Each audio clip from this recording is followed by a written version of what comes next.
ఇప్పుడు మనం చూస్తున్నాం సార్. ఇంతకంటే ఇంకేం చెప్పాలో నాకు అర్థం కావడం. రైట్. కొండ్రు మురళి గారు, ఒకవైపు మున్సిపల్ కార్మికుల్ని ఈయన దేవుళ్ళని అదని ఇదని పొగిడి రాగానే మీ జీతాలు పెంచేస్తానని చెప్పి అంగన్వాడీని మీరు చూస్తూనే ఉన్నారు.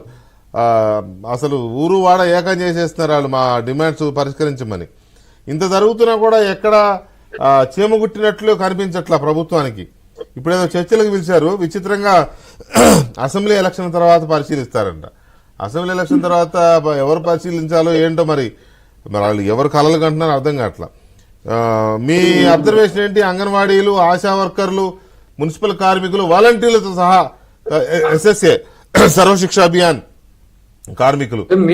మీరు చెప్పేటట్టు మొత్తం రూరల్ అంతా కూడా ఈ రోజు ఈ ధర్నాల్లోని స్ట్రైకుల్లోనే కూర్చోవడం జరుగుతుందండి. ఈ రోజు కూడా నేను అంగన్వాడీ వారి దగ్గరికి వెళ్తే నిజంగా కూడా చాలా బాధ అనిపించింది. 15 రోజులు బట్టి వాళ్ళు టెంట్లు వేసుకుని ఆ ఎండలో కూర్చుని అసలు మామూలుగా మనం దేనికోసం పెట్టాము అనేది కూడా ప్రభుత్వం మినిమం ఆలోచించుకున్నా.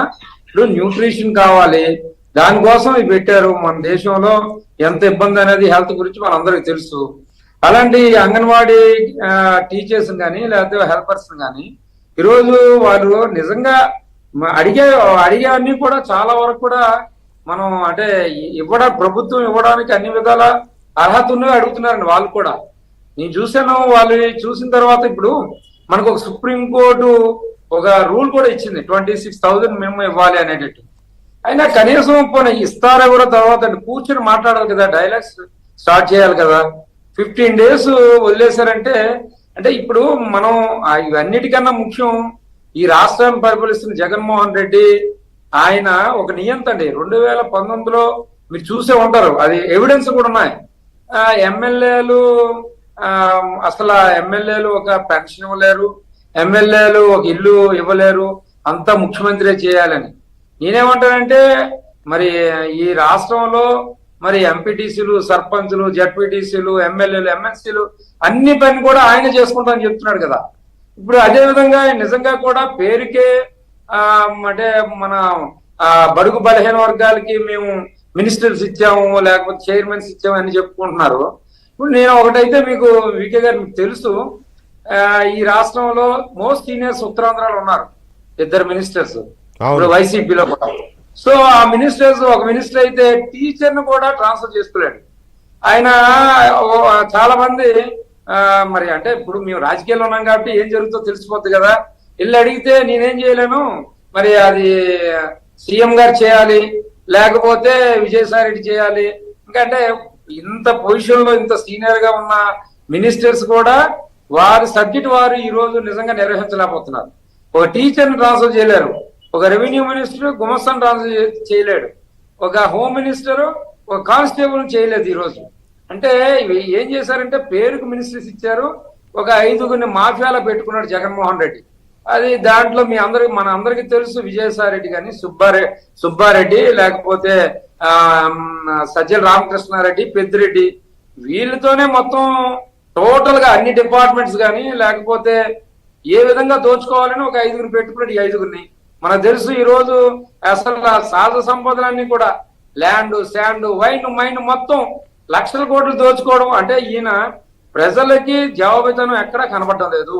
ముఖ్యంగా ఉత్తరాంధ్ర చూసుకుంటే ల్యాండ్స్ విజయసాయిరెడ్డితో సహా అంటే అక్కడ కూర్చుని ఏ విధంగా చేసుకున్నారండి, 40,000 కోట్ల రూపాయలు ల్యాండ్స్ ఈ రోజు దోచుకోవడం జరిగింది. అలాగే శాండ్ ఏ విధంగా దగ్గర ఇవన్నీ చూసుకుంటే ఒక 2-3 లక్షల కోట్లు దోచుకుని ఏం చేస్తాడు అసలు ఈ డబ్బులు జగన్మోహన్ రెడ్డి? మాకు ఎవరికి అది ఆయన కోసం దోచుకున్నాడు, జనానికి ఇవ్వడం కోసం. అదే అంటే ఇప్పటి వరకు ఉన్న ప్రభుత్వాలన్నీ కూడా అకౌంటబిలిటీ, ప్రజలకి అకౌంటబిలిటీగా ఉండేది. అసలు మినిమం అకౌంటబిలిటీ లేదండి. మాకు అసలు సిగ్గేస్తుంది. 30 సంవత్సరాలు రాజకీయాల్లో ఉన్నాం. అసలు ఏ ముఖ్యమంత్రి అయినా అసలు ఈ విధంగా బిహేవ్ చేస్తాడు, ఈ విధంగా అంటే దోచుకోవచ్చు అంటే ఈ విధంగా ఇర్రెస్పాన్సిబుల్ గా ఉంటారని ఎవరు ఊహించలేకపోయారు. మరి అలాగే ఇప్పుడు ఎవరైతే అంగన్వాడీ కానీ లేకపోతే మున్సిపల్ వర్కర్స్, ఆశా వర్కర్స్ ఈ రోజు చివరికి ఆయన వేసుకున్న వాలంటీర్స్ ఎందుకు తిరగబడుతున్నారంటే మనం చూస్తున్నాం ఈయన వచ్చిన తర్వాత ఏ విధంగా ధరలు పెరిగాయి అనేది. మాకు పక్క రాష్ట్రం ఒరిస్సా ఉందండి. ఒరిస్సా వెళ్తే లీటర్కి 10 నుంచి 15 రూపాయలు డీజిల్ మీద, పెట్రోల్ మీద, ఇవన్నీ కూడా చూస్తున్నాం. అంటే అన్ని నిత్యావసర వస్తువులు పూర్తిగా పెంచడం జరిగింది. అటు మీ ఊరు దాటినా ఇటు కోదాడ దాటినా 10 రూపాయలు తక్కువ దొరుకుతాయి. 10 రూపాయలు దొరుకుతుంది. అలాగే లిక్కర్ అండి, దీనికి దానికి అసలు చూసుకుంటే నక్కకి నాగలా ఉంది, తేడా ఉంది లిక్కర్ విషయంలో. అంటే అన్ని కూడా ప్రతిదీ కూడా పెంచడం అంటే అసలు ఈయనకి ఒకటండి, ప్రజాస్వామ్యం మీద ఆయనకి ఏ విధమైన నమ్మకం గాని అంటే రాజ్యాంగాన్ని గౌరవించాలని కూడా జగన్మోహన్ రెడ్డికి లేదు. మరి అందుకోసం ఈ రోజు ఏం చేస్తున్నాడు, నా బొమ్మతో మీరు అందరూ గెలిచారని చెప్పాడు. ఇప్పుడేమో ఎమ్మెల్యేలు మీ బొమ్మలతో నేను గెలాలయా బాబు నాకేంటి పరిస్థితి అని ఇప్పుడు అంటున్నాడు. అంటే పరిస్థితి ఎలా ఉందంటే మొత్తం అందరినీ మార్చేస్తాను.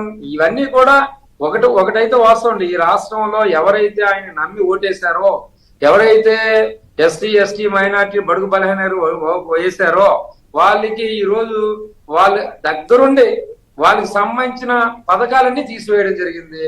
సప్లాన్ మీకు తెలుసు కదా, 70 సంవత్సరాలు కష్టపడి అందరూ తెచ్చుకుంటే ఎస్టీ రిప్రజెంటేటివ్స్ ప్రభుత్వాలు హెల్ప్ చేసిన తర్వాత ఈ రోజు 30,000 కోట్లకు డైవర్ట్ చేశాడు. ఎవరైనా ప్రభుత్వాన్ని వ్యతిరేకంగా మాట్లాడితే కేసులు పెడుతూ ఉంటాడు. సో ఇవన్నీ కూడా మనం ఎన్ని చెప్పినా ఈయన మార్చాలి అనేది ప్రజలు ఒక నిర్ణయానికి వచ్చారండి. రైట్. ఒక్క నిమిషం కొండమురళి గారు, ఒక్క నిమిషం.